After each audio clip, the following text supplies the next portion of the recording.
stay right here. Peter, you go ahead.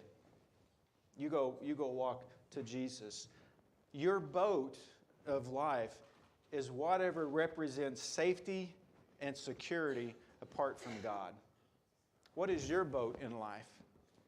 What is it that brings you the most safety and security in your life that keeps you from following Christ? We all have our boats. But it's interesting here, Peter chose the water. And I believe there's something in all of us that wants to walk on water, isn't there? There's something in all of us that we want to leave our comfort and safety, abandon ourselves, and get on the great adventure with God. It's like, God, that's what I want to do. Take me out of my boat. Take me out of my comfort zone. Take me where safety is, and let me follow you wherever that is, even if I have to get on a plane. You see, God is never through with you, no matter how old you are. With any of us, doesn't matter how young we are or how old we are, God has a plan for us. And He's going to be right there with us, whatever it is that we go through. Do you want to know what your boat is? The way you understand what your boat is your fear will tell you what your boat is. What is your fear? That's what your boat is. Ask yourself, what is it that produces fear in me? Especially when you think about leaving it, that's what your boat is. What are you unwilling to leave behind to follow Jesus? Maybe it's your job. Maybe follow Jesus. Maybe it's your job. Maybe it's your location. God's saying, I need for you to stop doing this, and I want you to move here. You say, I can't do that because this is my boat right here. This is where I'm most comfortable. I can't go there. Maybe it's something like that. Maybe it's an addiction. Maybe it's an addiction. You're just holding on to that addiction, and it's keeping. Maybe it's your popularity. You know, if I start going out in a village and working out there, I'm going to become a nobody. Everybody here knows me. I'm pretty popular here. Maybe it's just change. I don't like change, God. I love change. But some people don't like change. And God says, I want you to start doing this now and stop. The boat, though, there's a 100% guarantee that you're never going to walk on water. Just stay in the boat where it's safe. You're never going to experience the miracles that Jesus has for you because you're too afraid and you just want to stay where it's safe. Notice Peter did not say in pride, Lord, if it's really you, let me walk on water. Peter didn't say that. He wasn't prideful. He just said, Lord, if it's really you, tell me to come to you. Command me to come to you, Lord, if it's really you. And that was what, in his devotion, that's what he asked Jesus to do. Peter didn't ask permission to come because he knew he was not in charge of water walking. Jesus was. So Jesus, if it's really you, tell me to come on. I will obey you and I will come.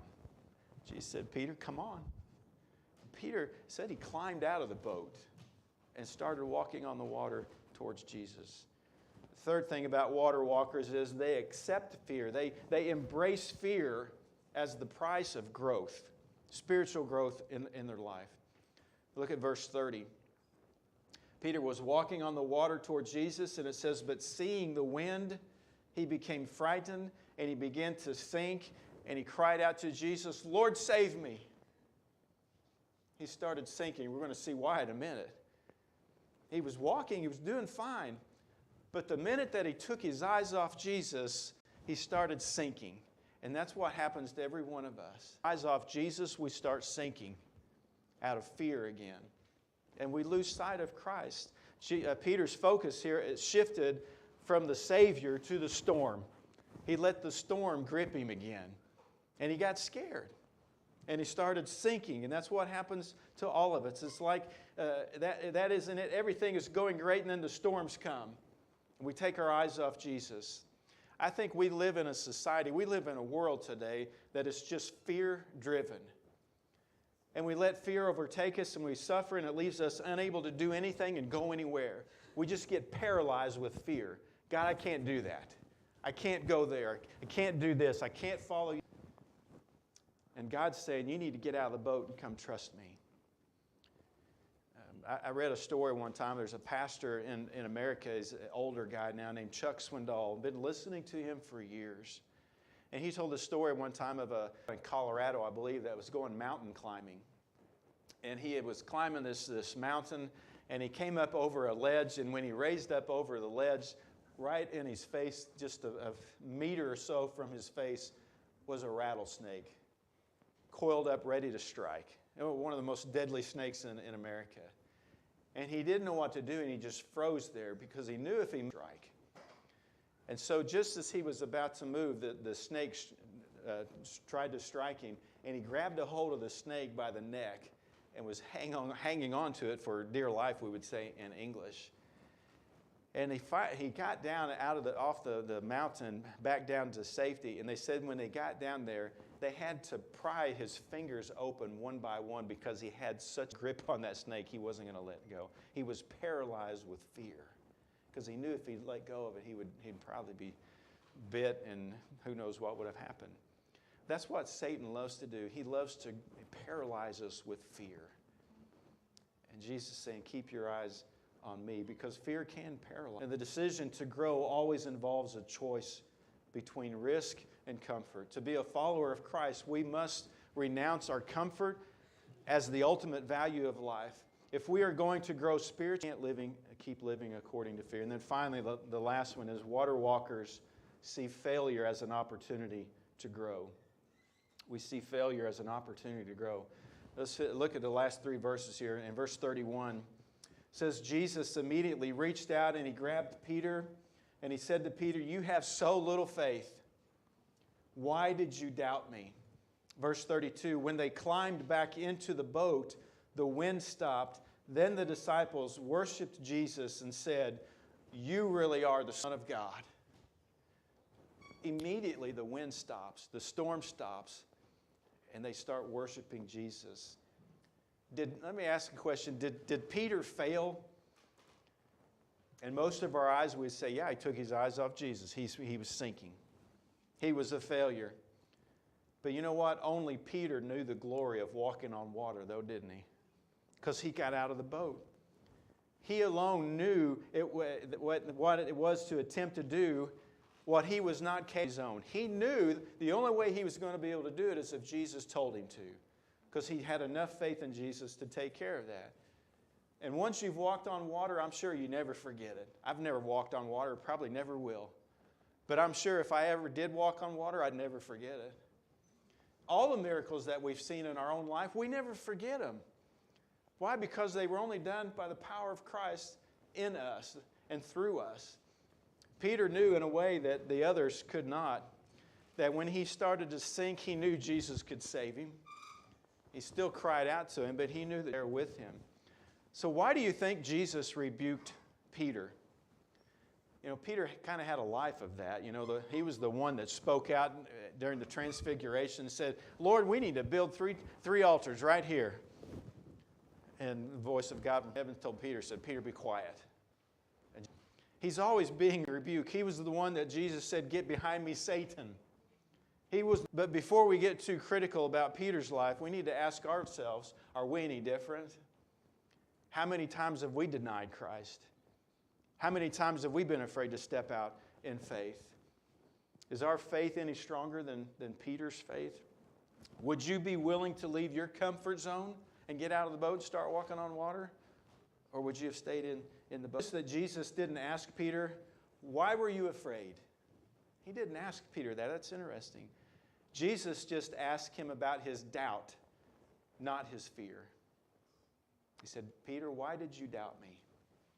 The Greek word for doubt there that Matthew used is only found one other time in the entire Bible, and it's when Jesus was giving out the Great Commission.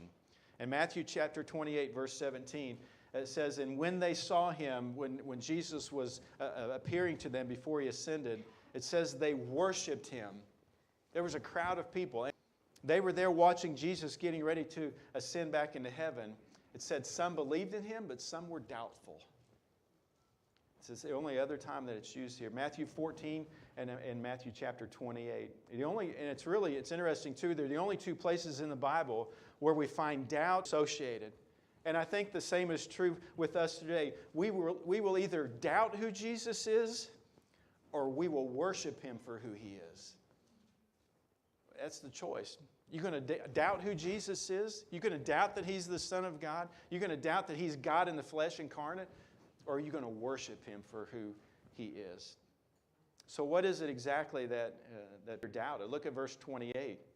He doubted, I think, when he asked, Lord, and here's the doubt, if it is you. You know, that word if is almost always associated with doubt. Well, God, you want me to do this? Okay. It's like there's this doubt addressed to it. It's used 2 other times in Matthew by someone questioning Jesus. It's in, you are the Son of God.